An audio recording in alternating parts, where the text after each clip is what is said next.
الفاتح لحضرة النبي المصطفى سيدنا محمد صلى الله عليه وسلم وآله وأصحابه وأزواجه وذرياته وإخوانه من الأنبياء والمرسلين والشهداء والصالحين وجميع الملائكة المقربين وإلى جميع العلماء العاملين والفقهاء والمحدثين والمفسرين وإلى جميع الأولياء الصالحين وإلى جميع أولياء التسعة وإلى شهر أحمد الله سنن أمبل وإلى شيخنا محمد خليل بن عبد اللطيف البنكراني وإلى الشيخ زين العابدين وإلى جميع مشايخنا ومعلمينا وإلى جميع مشايخ صغيرا وآخرا وإلى آبائنا وأمهاتنا وأجدادنا وجداتنا وإخوتنا وأخواتنا وأعمامنا وعماتنا وأصولهم وفروعهم وحواشيهم والمنتسبين إليهم أجمعين وإلى جميع المسلمين والمسلمات والمؤمنين والمؤمنات وخصوصا إلى المرحوم نوريانتو وأصوله وفروعه وحواشيه والمنتسبين إليه أجمعين غفر الله ذنوبهم وتقبل الله أعمالهم وجعل الجنة مأواهم لهم الفاتحة. أعوذ بالله من الشيطان الرجيم بسم الله الرحمن الرحيم الحمد لله رب العالمين الرحمن الرحيم مالك يوم الدين إياك نعبد وإياك نستعين اهدنا الصراط المستقيم صراط الذين أنعمت عليهم غير المغضوب عليهم ولا الضالين آمين. السلام عليكم ورحمة الله وبركاته. Alhamdulillah, alhamdulillahilladzi waffaqa wa a'an wa huwal musta'an wa alayhi tuklan wassalatu wassalamu ala sayyidi waladi adnan sayyidina Muhammadin sallallahu alaihi wasallam manba'il ulumi wal irfan wa ala alihi wa sahbihi alladzina saru ala nahjihi fi nashril ilmi fi kulli zamanin wa makan salatan wa salaman daimaini bidawamil malikid dayan subhanaka la ilma lana illa ma 'allamtana innaka antal alimul hakim rabbi shrah li sadri wa yassir li amri wahlul 'uqdatam min lisani yafqahu qawli amma ba'du. Para jamaah Masjid Al-Falah Gembong yang dimuliakan Allah Subhanahu wa taala. Alhamdulillah sore hari ini kita kembali berada di tempat ini untuk kembali berharap mendapatkan ridha dari Allah Subhanahu wa taala dan tambahan pahala atas puasa yang kita lakukan hari ini. Semoga Allah Subhanahu wa taala menerima puasa kita dan ibadah-ibadah yang lain, dan yang paling penting adalah kita mendapatkan ampunan dari Allah Subhanahu wa taala. Amin Allahumma amin. Para jemaah rahimakumullah, pada kesempatan kali ini melanjutkan kajian hadis yang kemarin. Kalau yang kemarin bab ke-7 menjelaskan tentang keutamaannya siwak atau memakai siwak. Untuk hari ini bab selanjutnya yakni bab ke-8, penjelasan tentang keutamaannya azan. Bismillahirrahmanirrahim. Qala al-musannif rahimahullah wa nafa'ana bihi wa bi'ulumihi fid dharain amin. Bismillahirrahmanirrahim. Al-babul tsamin, bab yang ke-8, fi fadilatil azan, menjelaskan tentang keutamaannya azan. Jadi hadis-hadis yang akan dibaca ini semuanya adalah hadis yang menjelaskan tentang keutamaannya azan. Qala an-nabiy sallallahu alaihi wasallam, Nabi bersabda, man azzana lis-salati sab'a sinina muhtasiban kutiba sab'a sinina muhtasiban kataballahu lahu bara'atan minan nar. Hadis pertama menyatakan barang siapa yang azan untuk sholat, karena azan itu tidak hanya untuk sholat, ada yang untuk sholat, ada juga yang bukan untuk sholat.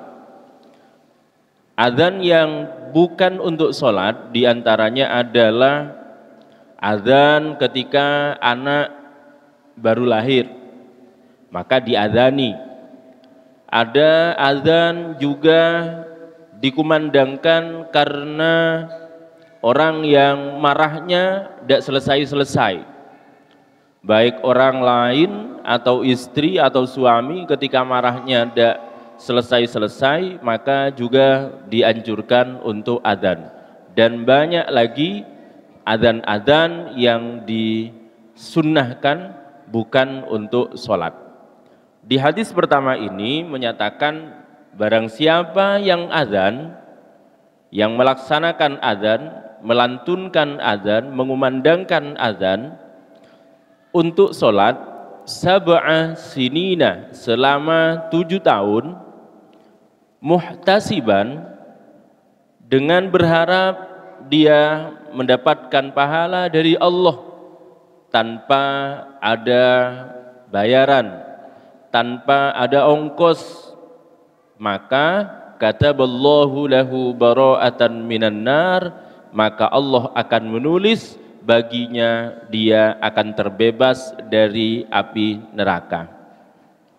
Hadis yang kedua, wa qala sallallahu alaihi wasallam, man adzana sintai asyarata sanatan wajabat lahul jannah.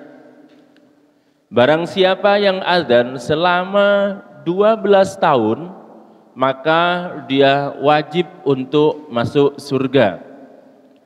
Sebetulnya antara hadis yang pertama dengan yang kedua itu mirip, walaupun yang pertama mengatakan 7 tahun, sedangkan yang kedua itu adalah 12, sepertinya ini sama.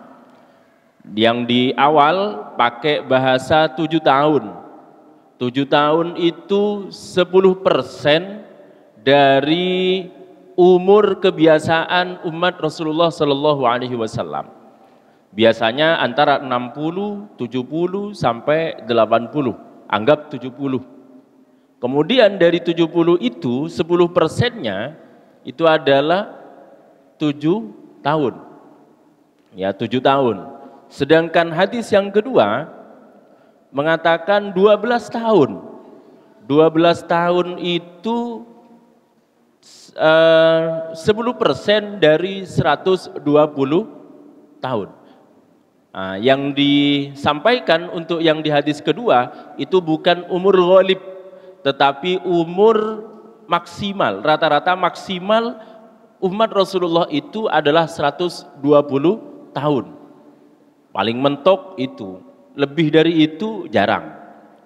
Berarti 12 tahun ini juga sama sebetulnya 10%. Berarti 10% dari umurnya digunakan untuk azan, maka jaminannya yang pertama dia akan dibebaskan dari api neraka. Kemudian di hadis kedua maka dia wajib untuk dimasukkan surga. Tapi catatannya adalah muhtasiban. Dia itu memang berharap ingin mendapatkan pahala murni, ingin mendapatkan pahala dari Allah Subhanahu wa taala, bukan karena digaji, bukan karena diberi ongkos atau bayaran, tidak. Kemudian bagaimana hukumnya mengambil ongkos? Tidak apa-apa sebetulnya, tidak apa-apa mengambil ongkos itu, bahkan uang imarah masjid, ya, uang imarah, uang maslahah. Kalau imarah masjid tidak boleh digunakan untuk membayar tukang azan, tukang yang imami, yang bersih-bersih, itu tidak boleh kalau uang imarah. Tapi kalau uang maslahah boleh. Jadi kalau umpama tidak diketahui ini uang imarah apa uang maslahah, berarti larinya ke maslahah. Berarti boleh. Ya. Apa bedanya? Kalau imarah itu adalah tujuannya yang berkaitan dengan fisik daripada bangunan masjid. Semisal ada orang mau nyumbang untuk apa? Untuk pembangunan, berarti khusus untuk imaratul masjid. Kalau ada orang nyumbang untuk masjid, untuk apa? Umum, berarti untuk kemaslahatan masjid. Lebih bebas cara penggunaan dana ketika itu umum, bukan untuk pembangunan. Kalau untuk pembangunan tidak boleh digunakan untuk yang lainnya. Itu bedanya antara uang yang untuk imarah atau maslahah. Kalau untuk ujratul muadzin itu boleh diambilkan dari uang maslahah atau uang yang memang tidak jelas-jelas digunakan atau diperuntukkan untuk imarah. Hadis berikutnya yang ketiga, waqala sallallahu alaihi wasallam, man adzana khamsa shalawatin imanan wa ihtisaban ghufira lahu ma taqaddama min dzambihi. Man adzana, barang siapa yang azan, khamsa shalawatin, 5 salat, 5 waktu, imanan, dengan berdasarkan iman bahwa azan itu termasuk syariat, wahtisaban, dan dia menginginkan mendapatkan pahala dari Allah Subhanahu wa taala, ghufira lahu ma taqaddam min dzambihi, maka dia akan mendapatkan ampunan atas dosa-dosa yang dilakukannya. Ini keutamaan bagi orang yang azan. Tidak hanya di situ, dilanjutkan dengan hadis berikutnya. Wa qala sallallahu alaihi wasallam, Allahumma shalli wa sallim wa barik alaih, salasatun ya'simuhullahu ta'ala min adzabil qabri. Ada 3 orang yang akan dijaga oleh Allah Subhanahu wa taala dari siksa kubur. Berarti orang tersebut akan dijaga oleh Allah Subhanahu wa taala ketika wafat nanti, akan dijaga tidak disiksa di alam kuburnya. 3 orang. Siapa saja mereka? Yang pertama adalah asyahid. Ya, syahid, orang yang mati syahid.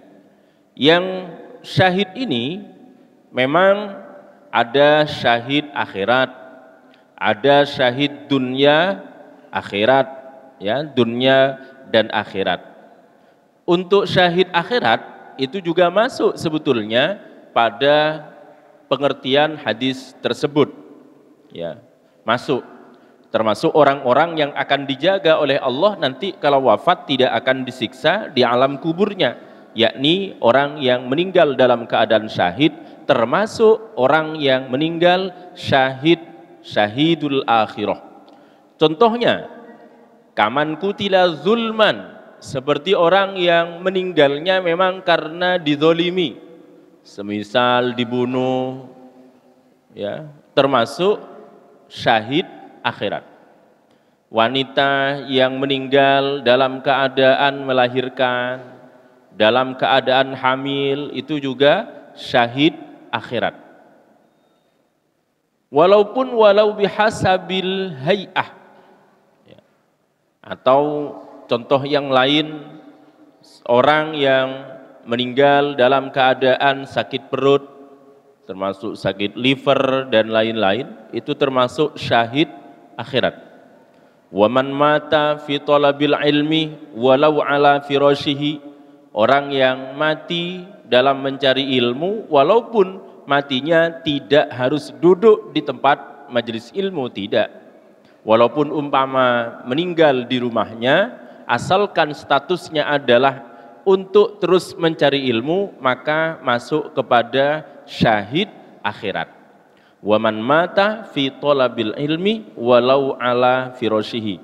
Makanya biasanya dianjurkan oleh para ulama kita untuk ngaji itu, hari ini ngaji, niatnya juga besok mau ngaji, besok lusa ngaji, dan terus harus ada niatan dalam hati terus mengaji, biar kita termasuk orang yang tholabil ilmi, sehingga umpama wafat dalam keadaan seperti itu, nanti akan wafat dalam keadaan syahid, walaupun syahidnya syahid akhirat. Karena ada syahid akhirat, ada syahid dunia akhirat. Syahid dunia akhirat itu adalah orang yang syahid membela agama Allah, wafat dalam medan perang, itu termasuk yang syahid dunia akhirat. Tapi kalau yang seperti tadi, orang mati ketika mencari ilmu, orang yang mati karena dizolimi, orang mati terbakar, orang mati yang sakit perut, orang yang mati gara-gara penyakit taun, maka termasuk yang syahid akhirat.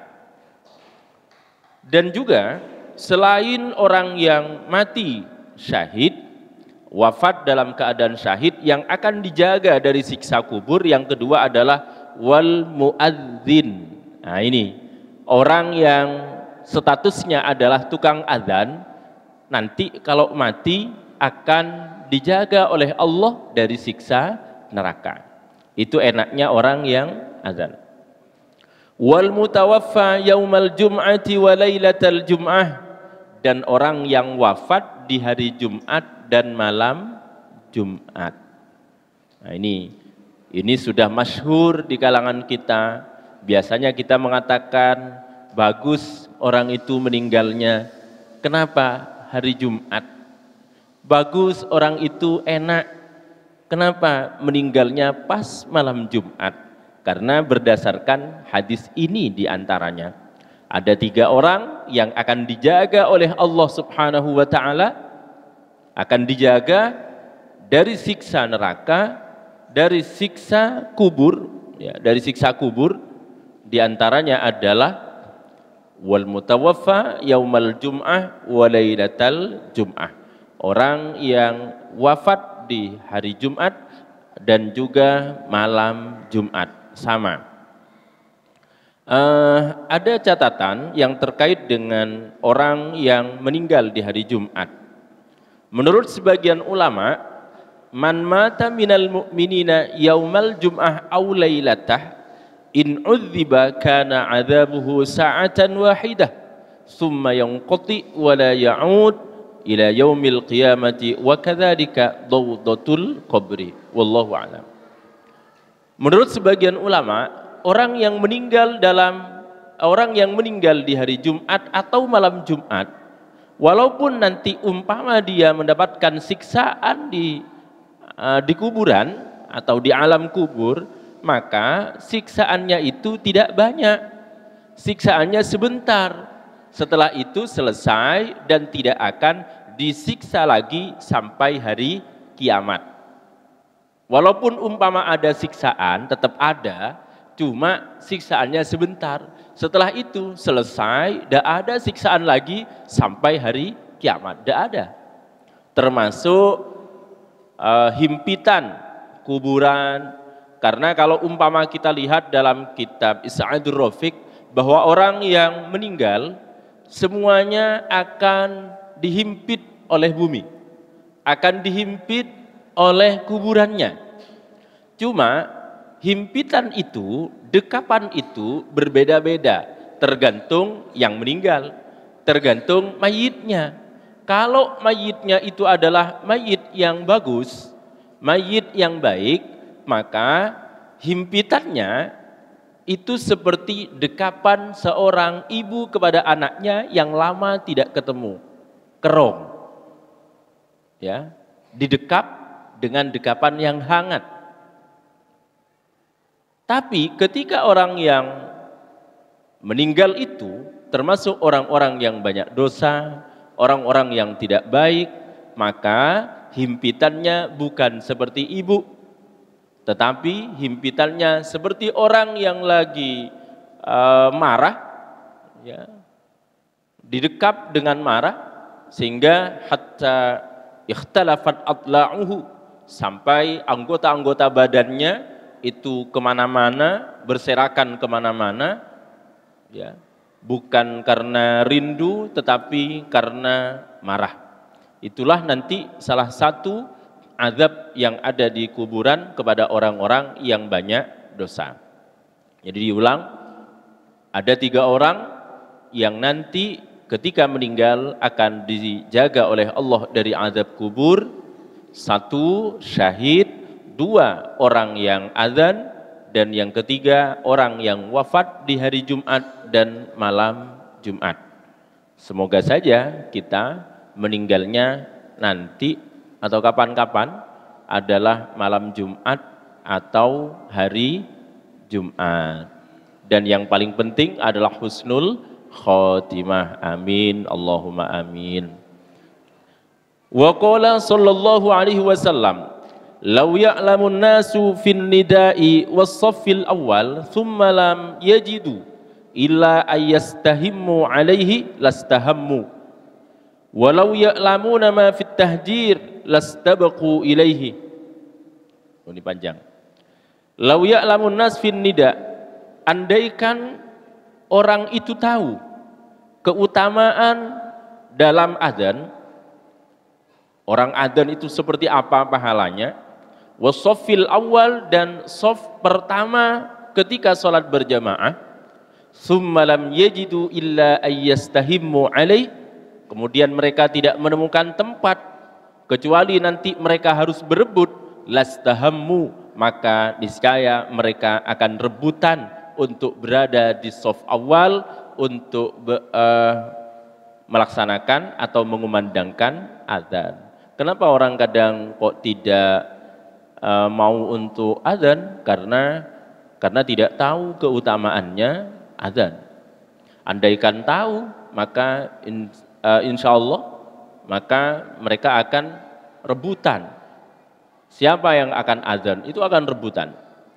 Hanya karena memang tidak tahu, akhirnya saling mundur, sama-sama mundur. Dan juga termasuk shaf pertama dalam sholat berjamaah. Walau ya'lamuna ma fit tahjir lastabaqu ilaih, walau ya'lamuna ma fil atamah was-subhi la atauhuma walau habwan.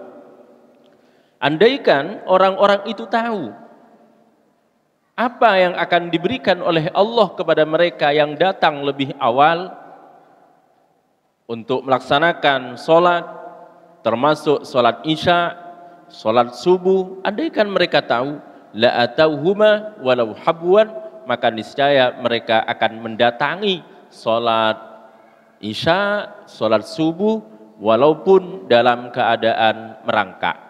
Hanya karena mereka tidak tahu, maka malas untuk melaksanakan sholat ini.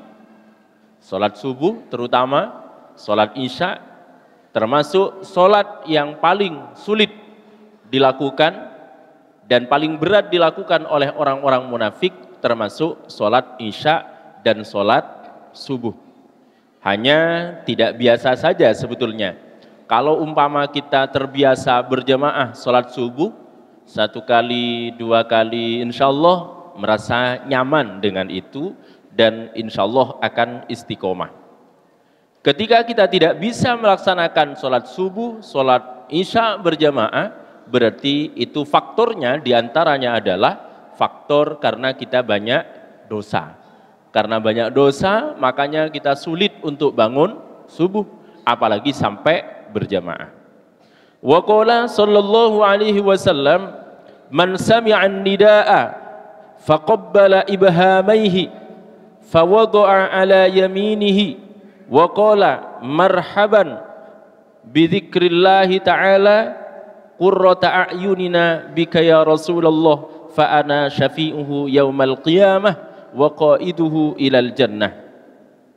Barang siapa yang mendengar panggilan azan, kemudian dia mengecup kedua jempolnya, fawadu'a ala yaminihi, kemudian dia taruh di kanannya dan dia berdoa mengucapkan begini, marhaban bidzikrillah qurrata a'yunina bika ya Rasulullah, maka apa jaminannya kata Rasulullah, fa ana syafi'uhu yaumal qiyamah wa qaiduhu ilal jannah, maka saya nanti yang akan memberikan syafaat kepadanya nanti di hari kiamat dan yang akan menuntun ke surga.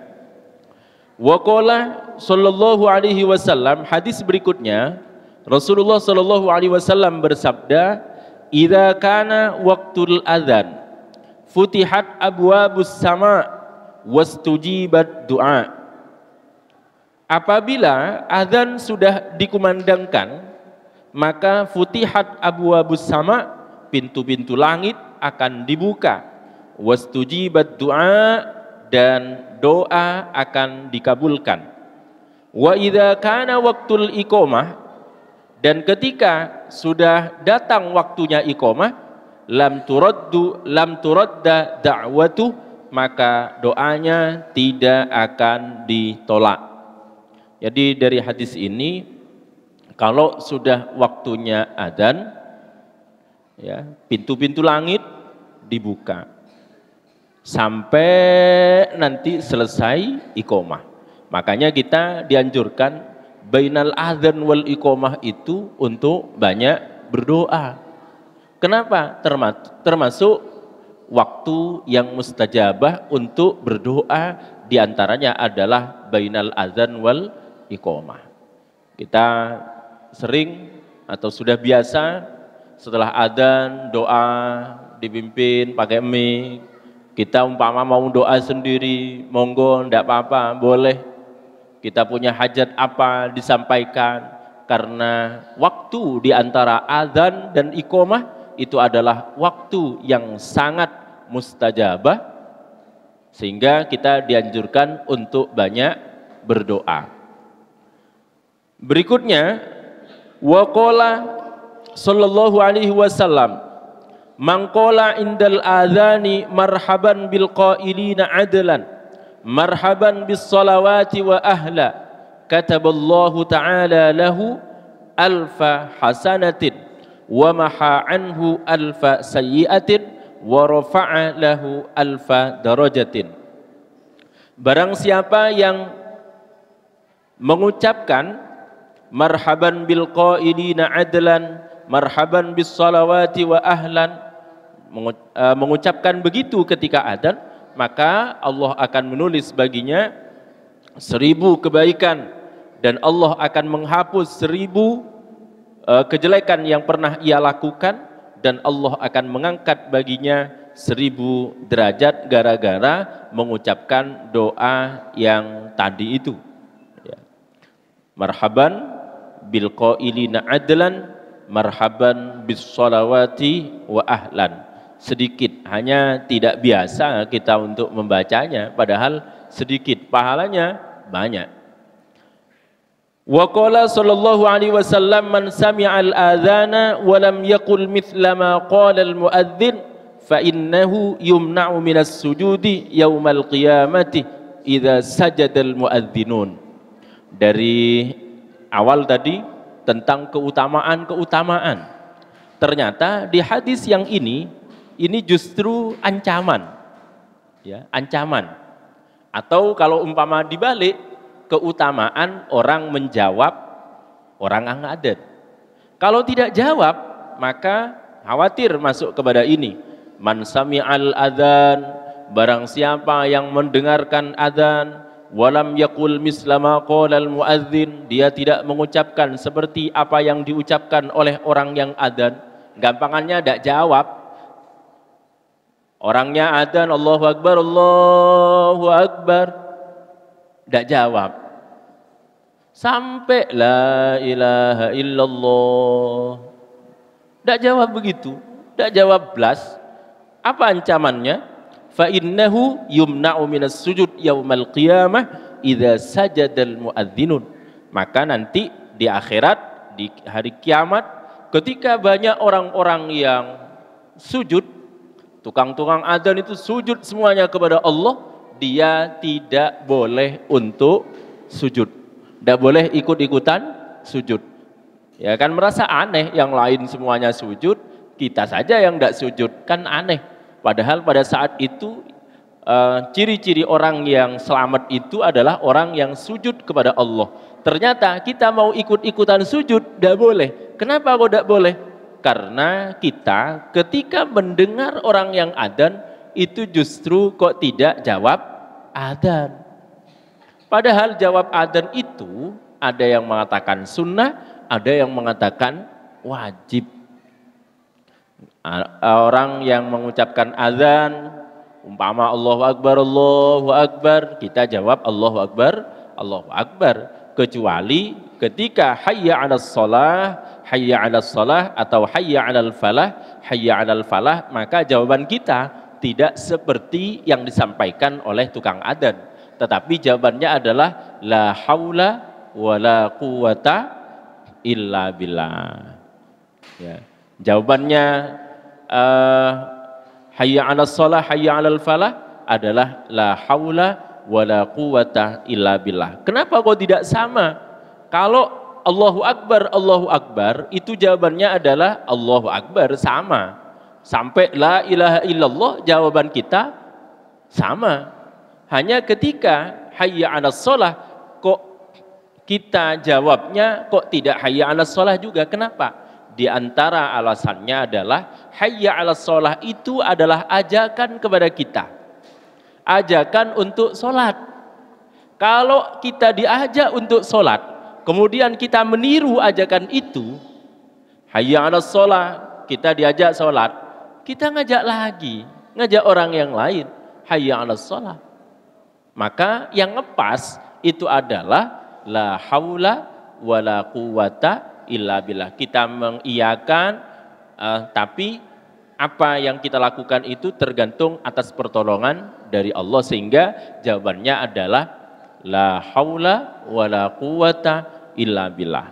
Ada tambahan, yakni ketika subuh, ya, ketika subuh as-salatu khairun minan naum, maka jawabannya bukan as-salatu khairun minan naum, tetapi jawabannya adalah sodakta wa barorta. Ada juga yang membaca wa barirta wa ana ala dzalika minasyahidin. Sedikit lagi. Wa qala an-nabiy sallallahu alaihi wasallam, kurang 6 menit. Wa qala an-nabiy sallallahu alaihi wasallam salasatun fi dhil arsyih yauma la dhilla illa dhilluh. Ada 3 orang yang nanti akan berada di naungannya arasy di hari di mana tidak ada naungan sama sekali kecuali naungannya Allah Subhanahu wa taala. Seperti biasanya yang diceritakan itu, nanti di hari kiamat itu panasnya luar biasa. Hanya beberapa orang yang nanti akan ada tempat untuk berteduh. Di antaranya adalah imamun adil, imam yang adil, pemimpin yang adil, wa muadzzinun hafidh, dan orang yang tukang adzan yang bisa menjaga adzan, ya, yang bisa menjaga adzan, baik yang terkait dengan waktu, ya, baik yang terkait dengan waktu ataupun yang lainnya. Wa qari'ul Qur'an fi kulli lailatin mi'atai ayatin, orang yang membaca Al-Quran setiap malam sebanyak 200 ayat. Sepertinya ini sulit ini, ya, pantas mereka mendapatkan naungan dari Allah, tempat berteduh di hari kiamat nanti ketika suasananya sangat panas. Yang pertama tadi imamun adil, pemimpin yang adil, kemudian orang yang adzan, dan yang ketiga adalah orang yang membaca Al-Quran setiap malam sebanyak 200 ayat. 200 ayat. Sehingga Syekh Abdul Qadir Al-Jilani, seperti yang dijelaskan dalam syarahnya kitab Lubabul Hadis ini, yaitu kitab Tanqihul Qaul, beliau mengatakan wa yustahabbu alla yanama hatta yaqra'a 300 ayah liyadkhula fi zumratil abidin wa la yuktab minal ghafilin.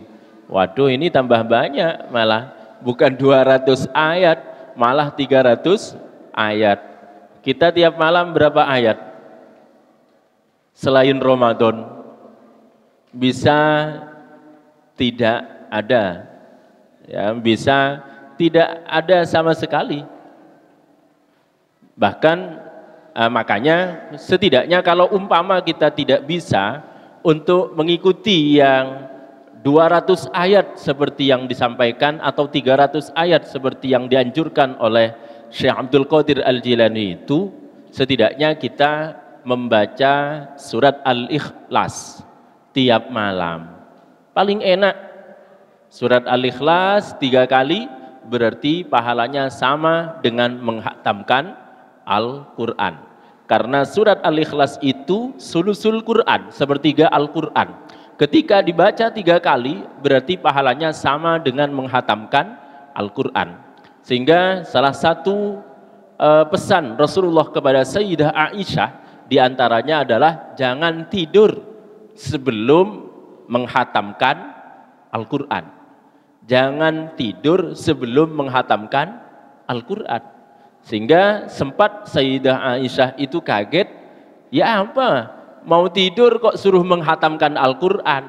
Ya tidak selesai, tidak tidur-tidur sampai pagi. Ternyata yang dimaksud adalah jangan tidur sampai menghatamkan Al-Quran, itu maksudnya adalah membaca surat Al-Ikhlas sebanyak 3 kali. Karena pahalanya sama dengan menghatamkan Al-Quran. Kalau umpama 1 kali, ya tidak apa-apa 1 kali daripada tidak sama sekali. 1 kali boleh. Barangkali kita lupa malam-malam kita bangun tidur. Bangun tidur sebetulnya tidak niat untuk ngaji. Cuma karena kebelet mau ke kamar mandi, akhirnya kita bangun. Selesai dari kamar mandi, jangan langsung tidur lagi.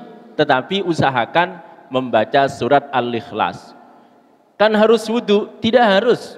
Umpama males, umpama ngantuk, tidak apa-apa. Yang penting tidak dalam keadaan junub, baca surat Al-Ikhlas, baca Qul huwallahu ahad 1 kali kalau bisa. Kalau bisa ditambah lagi menjadi 2 atau sampai 3 kali, biar kita termasuk orang-orang yang menghatamkan Al-Quran dalam malam tersebut. Itu mungkin